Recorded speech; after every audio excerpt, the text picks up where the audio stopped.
Okay. If not, we'll move on to our next speaker. So our next speaker is actually Leif. I actually don't know what Leif's last name is, but it actually doesn't matter, and I think that your last name is forever going to be gone. His company is called Working Trees, so he's very aptly named. And Working Trees uses carbon markets to incentivize planting trees on pasture land. Leif, over to you. Awesome, thank you. I get a lot of name comments, so thank you for that. Oh, wow, okay, we're jumping right ahead. My name's Leif. I'm the co-founder and CEO of Working Trees, and our mission is to leverage technology. I actually have a clicker. Can I go back on this clicker? There we go, that's what I wanted, thank you. To deploy trees where the interests of farmers and the climate overlap. So before I actually get into my talk, I figured I would spend a second discussing how I actually ended up on this stage. So, like many of you, I'm a Stanford alumni. I graduated in 2022 with my bachelor's and master's in Earth Systems. And my first foray into carbon markets, which is the space that Working Trees operates within, was when I was 12, when my mom developed the first reforestation carbon project in the country. Now, as you can probably imagine, as a 12-year-old, a lot of the carbon market talk at the dinner table went right over my head. But as a kid, I got to see the potential carbon markets had to deploy practices on the ground that benefited both people and the environment. So following that passion, following that interest to Stanford, I met my wonderful co-founders and started Working Trees. Great. So we all probably know that to avoid catastrophic climate change, we need to hit net zero by 2050. That's across all sectors of our economy, including agriculture.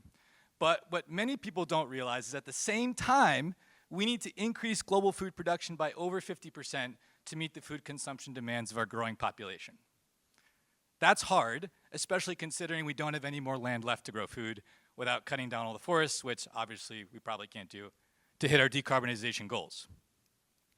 Now the good news is that agroforestry, which is the planting of trees onto agricultural land, can do both. It can draw down gigatons of carbon a year while also increasing global food production. But there's a problem.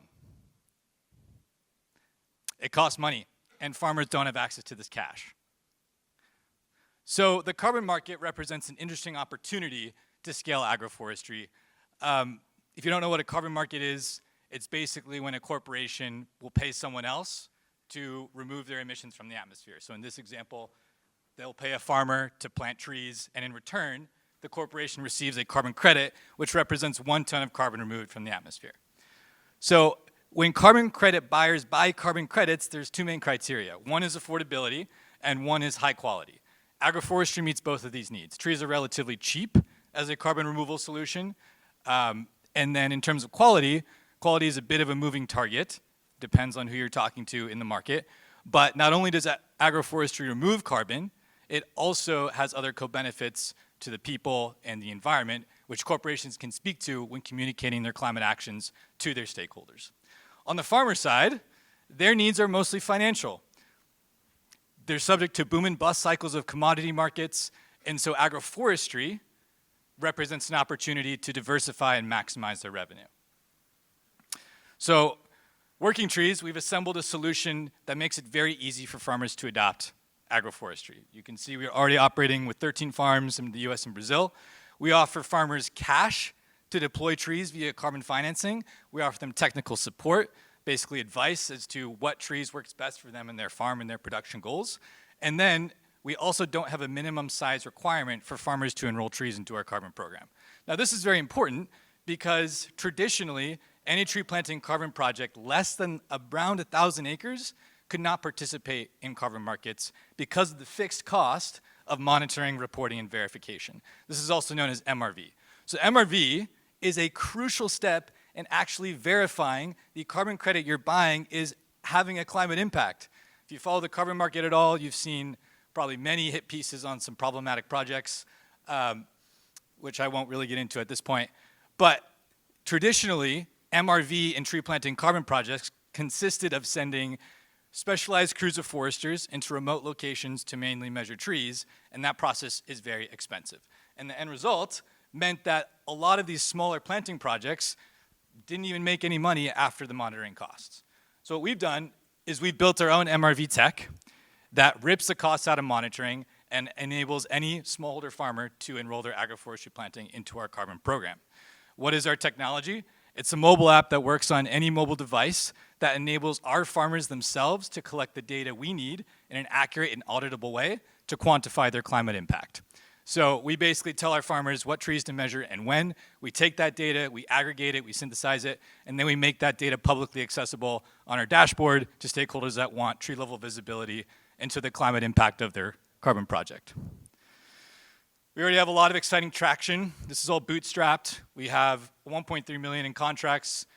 Exciting start, but obviously a long ways to go. We've sold carbon credits to carbon buyers. We helped food and beverage companies in the US launch the first in-setting carbon projects, which is where you plant trees in your own supply chains to reduce your scope 3 emissions. And then we've also opportunistically taken on MRV customers. So this is our wonderful team. Lots of names, lots of logos. Basically, many of us come from Stanford, and all of us have entrepreneurial backgrounds. And this is the team working to sequester 1 gigatons of carbon a year by 2035, approximately. So now, even though we have an amazing team, we obviously can't solve climate change alone. To fundamentally decarbonize our economy, it will take an unprecedented level of collaboration and coordination to mobilize the resources we need to do this. So with that, if Working Trees can help you and your organization on your climate journey, please reach out. In terms of how you can help Working Trees, if you know of carbon or companies in need of carbon removal solutions, if you need to know of organizations in need of MRV tech, or if you know any climate tech investors wanting to make more money, we're going to raise our seed round soon, please send them our way.